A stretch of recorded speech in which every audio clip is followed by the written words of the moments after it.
Elhamdülillahi Rabbil alemin. Vessalatu vesselamu ala eşrefil enbiyai vel murselin. Nebiyyina Muhammedin ve ala alihi ve sahbihi ve men tebi'ahum bi ihsanin ila yevmiddin emma ba'd. Esselamu aleyküm ve rahmetullahi ve berekatuh. Uca Allahın müvəffəqiyyəti və izni ilə Qələm Akademiyasında təhsil dərslərimizin 4-cü mərhələsinə başlayırıq. Uca Allahdan diləyirəm ki, bizləri özünün sevib və razı qaldığı xeyir işlərə müvəffəq etsin. Allahın kəlamını, Allahın kitabını oxuyub, öyrənib, başa düşüb, ona əməl edib, ona dəvət edənlərdən etsin bizləri, hər birimizi. Allahümme amin. Bugün inşallah iki qısa surənin təfsirini keçəcəyik Allahın izni ilə. Onlardan biri İnşirah surəsidir, digəri isə Ət-Tin surəsidir.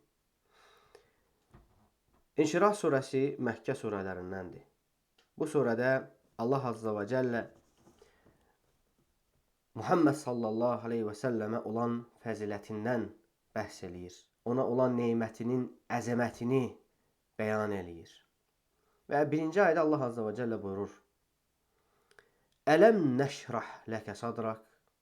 Ey Peyğəmbər, məgər biz sənin üçün sinəni, yəni qəlbini açıb genişlətmədikmi? Burada xitab birbaşa Muhammed sallallahu aleyhi və səlləmədir. Yəni, ey Allahın Rəsulu, ey Muhammed sallallahu aleyhi və səlləm, yəni biz sənin qəlbini genişləndirdik, onu nurlandırdıq, Allaha imanla, hidayətlə, haqqı bilməklə onu genişləndirdik, qüvvətləndirdik. Necə ki, Ən'am surəsi 125-ci ayədə Allah Azza və Cəllə buyurur ki, فَمَنْ يُرِدِ اللّٰهُ أَنْ يَهْدِيَهُ يَشْرَحْ صَدْرَهُ لِلْإِسْلَامِ. Allah kimi doğru yola yönətmək istəsə, onun köksünü İslam üçün açar. Haqq üçün açar, genişləndirər. Və burada da biz sənin sinəni genişləndirmədikmi, açmadıqmı?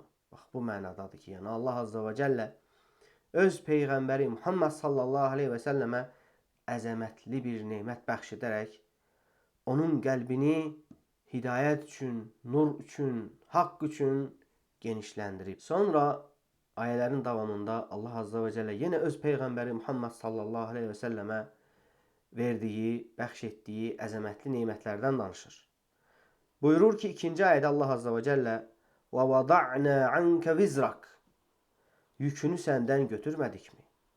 Və ya günahlarını səndən əff edib bağışlamadıq mı? Yəni, sənin keçmiş günahlarını bağışladıq, onları keçdik. Hansı ki, sən o cahiliyyə dönəmində yaşadığın zaman həmən o ağır günlərdən keçmisən və bugün isə biz onları, o ağırlıqları sənin üzərindən götürdük. Necə ki, Fəth surəsində Allah Azza və Cəllə buyurur ki, ikinci ayəsində لِيَغْفِرَ لَكَ اللّٰهُ مَا تَقَدَّمَ مِنْ ذَنْبِكَ وَمَا تَأَخَّرْ. Belə etdi ki, Allah Azza və Cəllə sənin əvvəlki və sonraki günahlarını bağışlasın. Yəni, əzəmətli bir fəth bəxş etdi Muhammed sallallahu aleyhi və səlləmə Allah Azza və Cəllə. Birinci ayədə Allah Azza və Cəllə onu xəbər verir.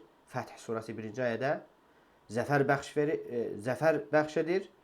Və ikinci ayədə də buyurur ki, belə etdik ki, sənin keçmiş və gələcək günahlarını bağışlayaq.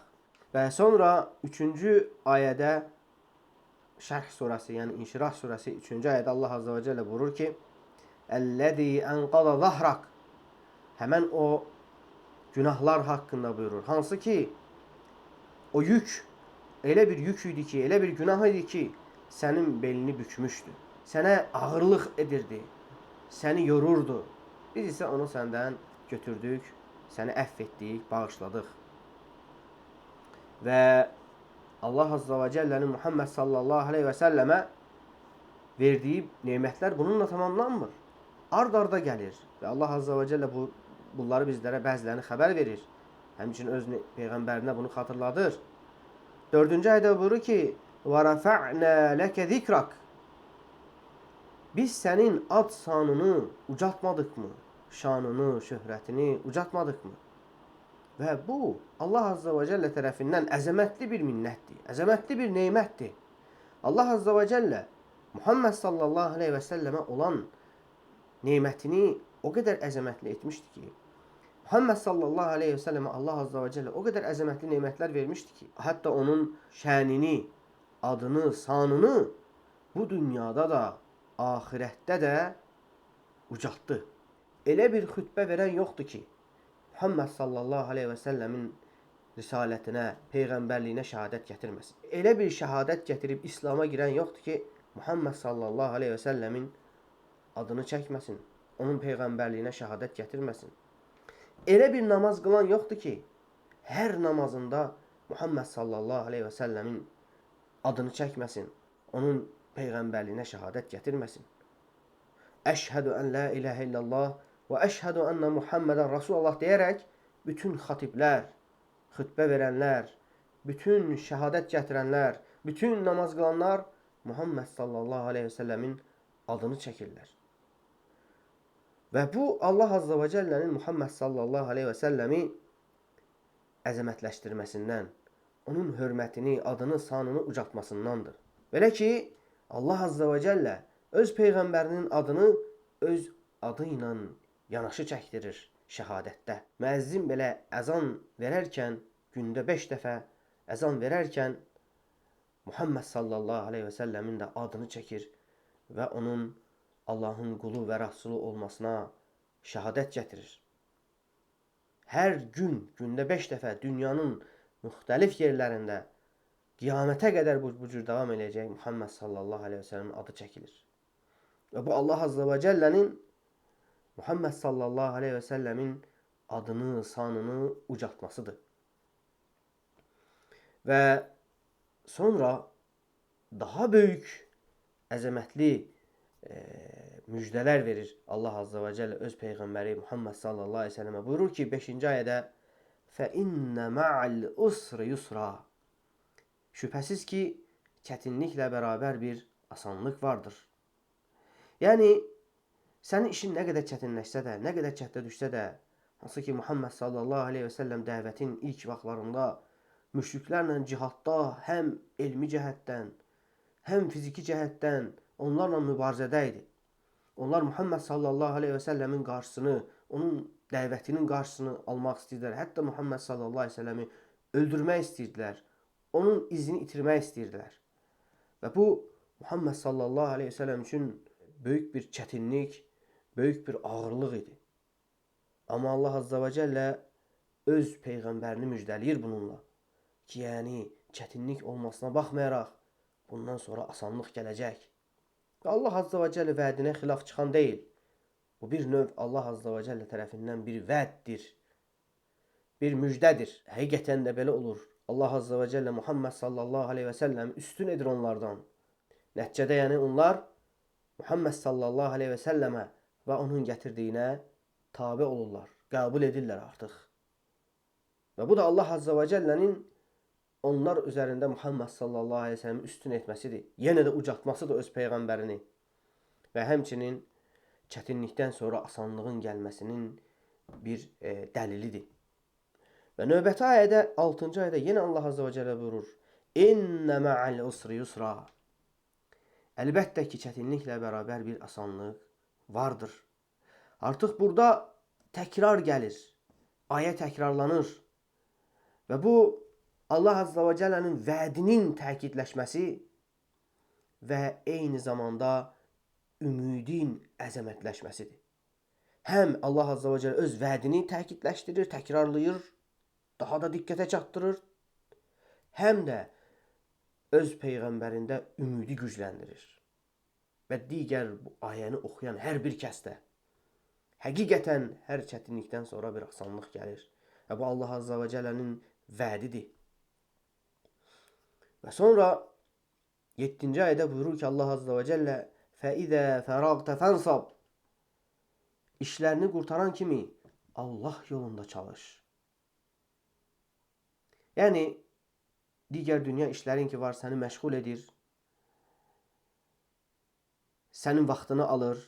Bu işlərindən qurtaran kimi Allah yolunda çalış. Öz ehtiyaclarını Allahdan istə. Öz Rəbbinə yönəl. Allah yolunda çalış. Və sonra 8-ci ayədə buyurur ki: "Və ilə rabbikə fərğab." Yalnız Rəbbinə üz tut. Ona yönəl. Sənin dualarını qəbul edən ancaq odur. Ona görə ona yönəl. Öz istəklərini ondan istə. Qəflətdə qalma. Amma Allahın müvəffəq etmədiyi qafil insanlar isə boş qaldıqda, işlərindən ayrıldıqda nə edirlər? Oyun əyləncəyə yönəlirlər. Allahı zikirdən üz çevirirlər. Allahı anmaqdan üz çevirirlər. Allahdan üz çevirirlər. Yəni o qafillərdən olma. Sən boş olanda oyun əyləncəyə deyil, öz Rəbbinə, onun zikrinə yönəl. Baxın, bu qısa ayələrdə, qısa surədə böyük bir mənalar var. Buradan bir çox faydalar da çıxır, onlardan bəzilərini qeyd edəcəyik inşallah. Ayədə Allah Azza və Cəllə Peyğəmbər sallallahu aleyhi və səlləmə daşıdığı günahın ona ağır gəldiyinin xəbər verir. Onu yorduğunu xəbər verir.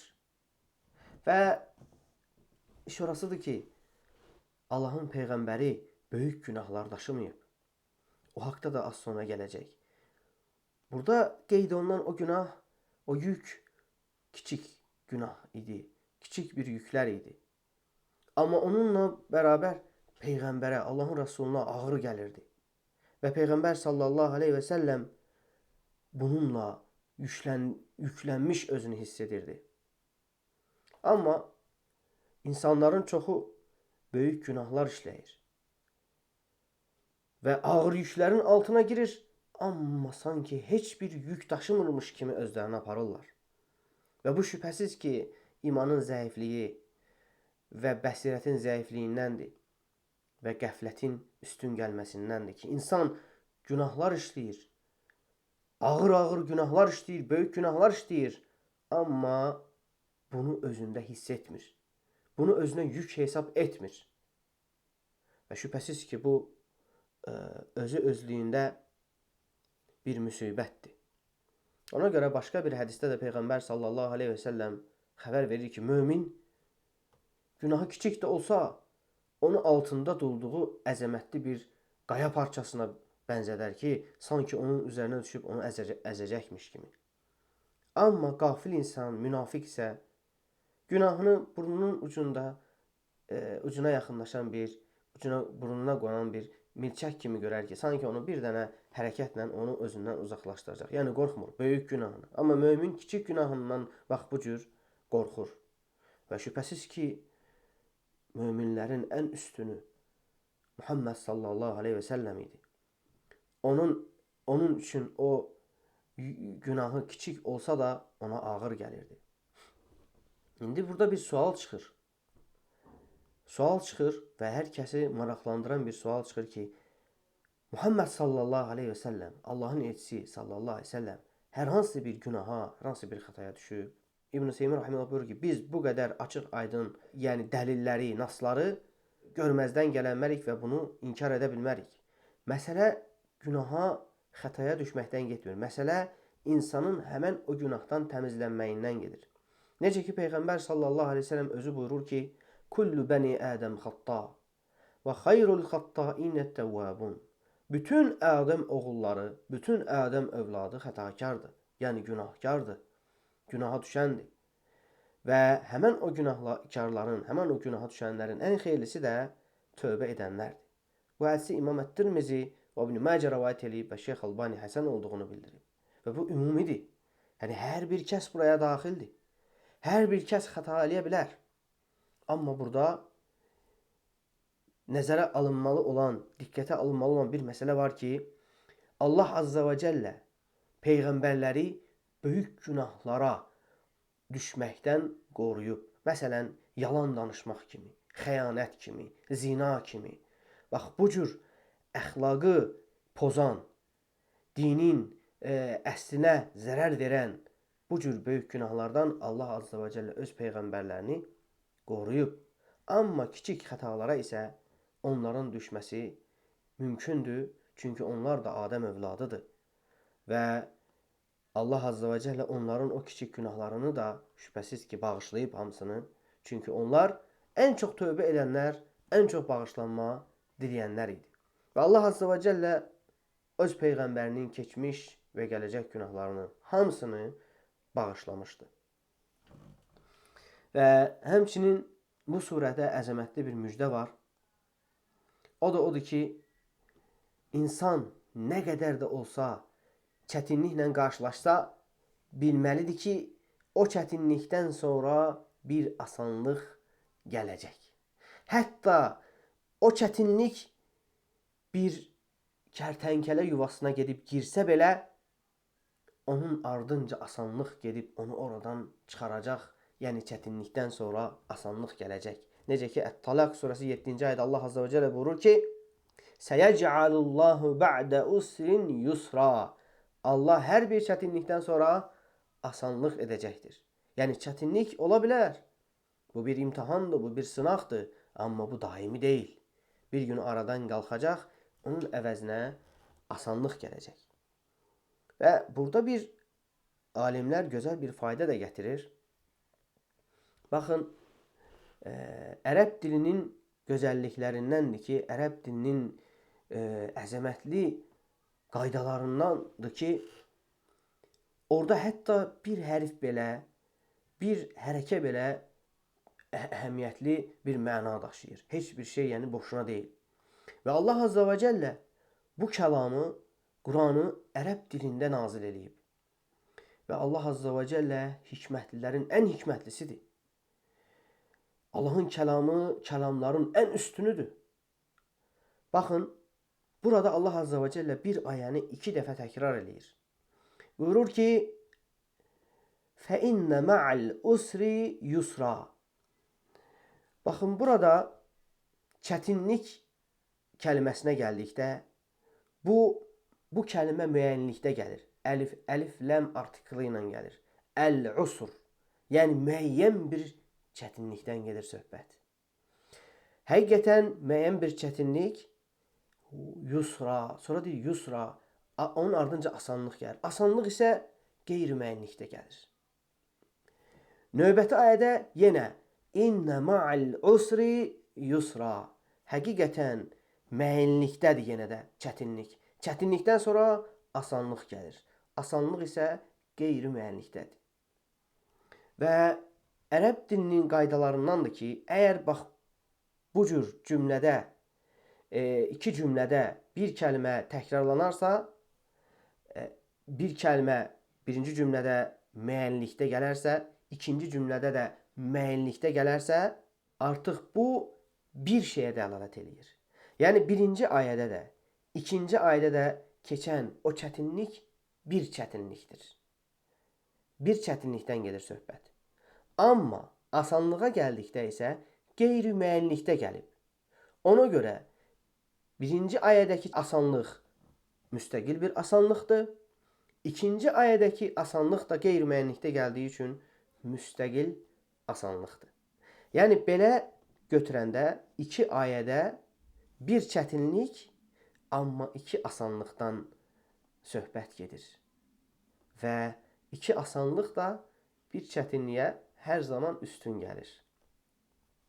Bax, bu ərəb dilinin gözəl qaydalarındandır.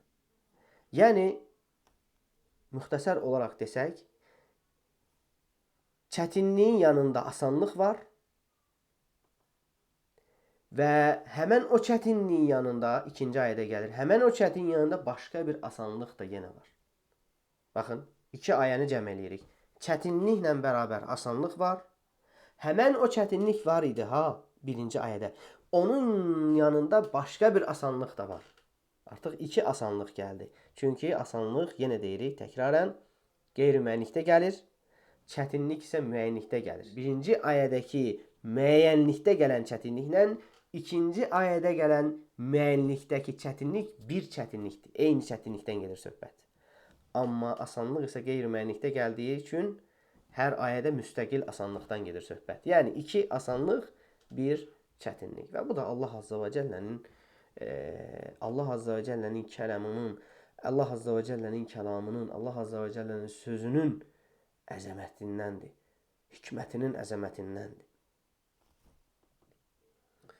Və İnşirah surəsinin təfsirindən bu qədər. Müxtəsər olaraq İnşirah surəsi özü də qısa surədir və biz də onu Allahın izni ilə müxtəsər olaraq təfsirini ələ aldıq.